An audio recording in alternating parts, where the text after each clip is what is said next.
మీ క్యాంపస్‌కే industries రావడం అనేది ఎట్లా జరిగింది?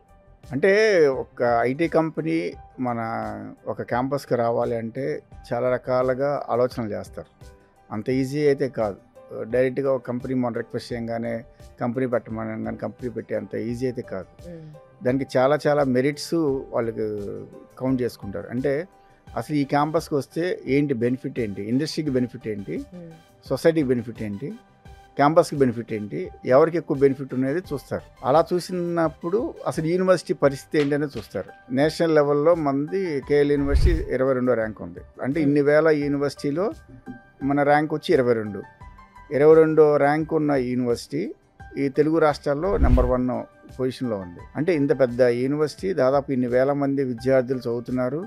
ప్రతి సంవత్సరం ప్లేస్‌మెంట్ సక్సెస్ రేటు ఎలా ఉంది? ప్లేస్ అయిన తర్వాత పిల్లల యొక్క సక్సెస్ రేట్ ఎలా ఉంది?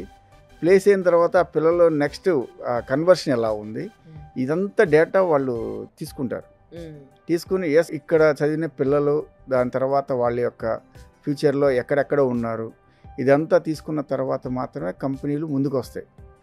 అట్లాగా బ్యాక్గ్రౌండ్ అంతా స్టడీ చేసిన తర్వాతే మాకు కంపెనీస్ రావడం స్టార్ట్ చేసింది. సో ఈ విధంగా ఇక్కడికి వస్తే ఇంకా మనం బెనిఫిట్ చేయగలం స్టూడెంట్స్కి.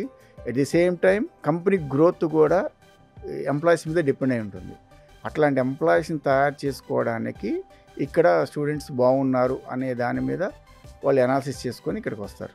ఓకే. ఆ రావటం వల్లే ఆ ఐటీ ఇండస్ట్రీస్ కంపెనీలు పెట్టడం అనేది ఒక చరిత్ర. అంతే కదా! ఎక్కడా లేదు అసలు. ఆ చరిత్రని మనం ఇప్పుడు ఈ రోజున పేరెంట్స్, స్టూడెంట్స్ అందరూ కూడా అన్నీ ఒకే చోట ఉన్నాయి. చదువు ఇక్కడే, ఉద్యోగం ఇక్కడే, మొత్తం ఇక్కడే అనుకున్నప్పుడు దానికి ఇంకా అసలు there is no words to say.